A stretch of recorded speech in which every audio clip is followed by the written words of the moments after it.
Welcome to the unboxing video for the Glion eBike B1 model 510. First thing you're going to want to do is take your scissors and cut your plastic straps, being careful not to damage the box, as this box can be used for warranty returns or returning of the bike. Now take a knife and carefully cut the tape all the way around, being careful not to cut your finger.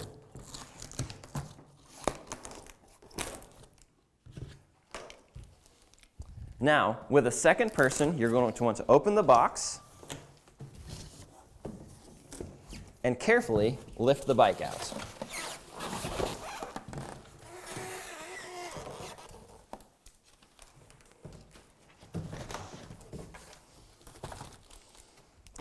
Being sure to check the box for the charger and any fallen parts.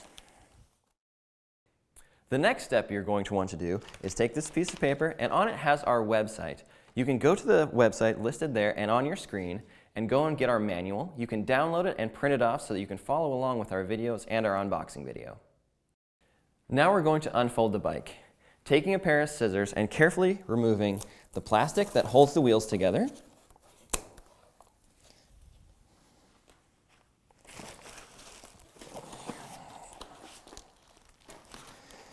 Being careful to make sure these cables feed in properly and do not pinch your fingers. We will engage the two-stage locking to make sure it's in place, and then we will lower the kickstand. Now we're going to remove the packaging. For this step, I recommend you use a pair of scissors and a side cutter. The side cutter is for cutting the zip ties. Be careful on all cuts to make sure you don't accidentally cut any of the cables.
Now you want to make sure that all the parts are included.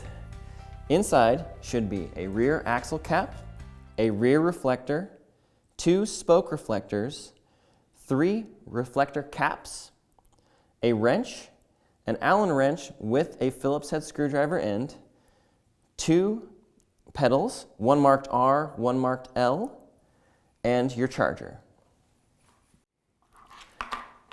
And clipped on the cables on the front of the bike are your battery pack keys. Make sure you keep one on the bike and one in a secure location. Now we're going to adjust our handlebars from the shipping position to riding position. We'll flip them up, locking them in place and making sure that it's secure. Then we will take our 5mm provided Allen wrench, loosening the 2 bolts.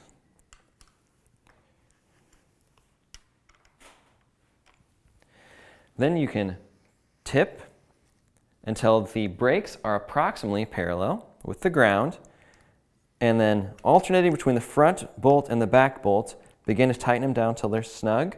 Our goal is to make sure that they are at 12 foot-pounds. Now, if you don't have a torque wrench to check this, you can go to your local bike shop and they can check the strength to make sure that you're right.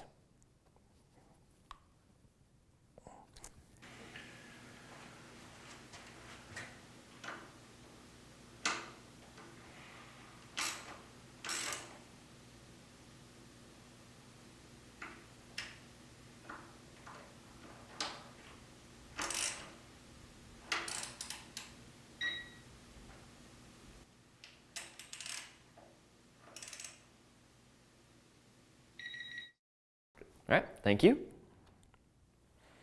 Now we can gently adjust the LCD screen up. I recommend pushing on the corners, not on the screen, as to not damage the screen.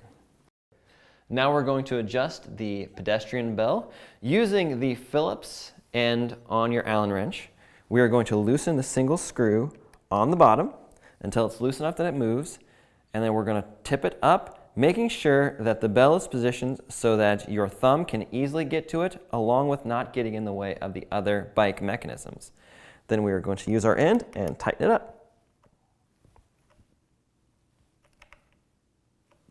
And then make sure that it won't move and it's secure.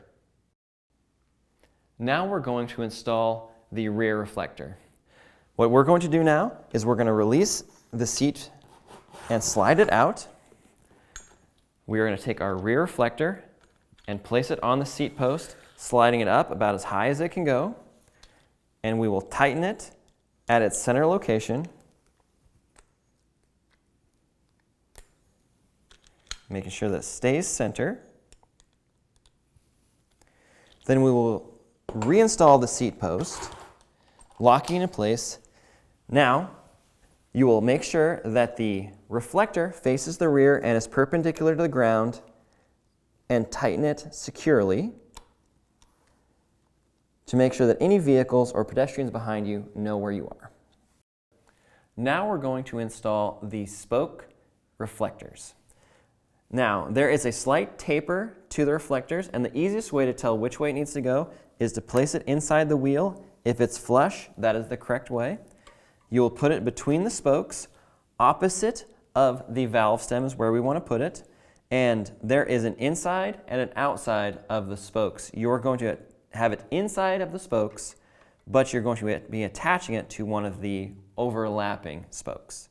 We will take our cap, place it in there, and using a flathead screwdriver, we're going to turn it.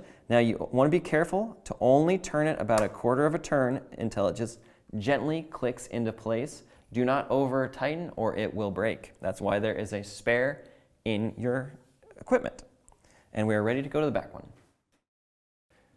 Now we're going to install our rear spoke reflector. And again, we are opposite of our valve stem. Placing the plastic cap in there, rotating it a quarter of the way until it gently clicks, and it is locked in place.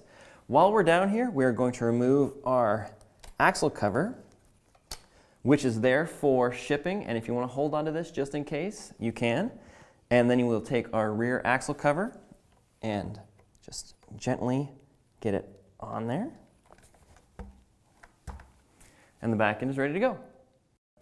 Now we're going to install our pedals. You have two pedals, a left and a right. There is a little sticker on them that shows that it's right. If by some chance the sticker is gone, there are two little R's that are punched into the frame of the pedal just in case.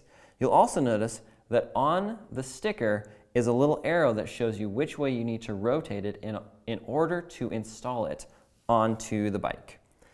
Now, once you start rotating it, if it doesn't turn easily, make sure that you haven't cross-threaded. Once it starts going, you're ready to go. And if it's easy, you're correct. And you'll get to a certain point where it'll just stop spinning, but it'll keep going here. You will take your included wrench, and you're going to give it a few more turns until it gets nice and snug.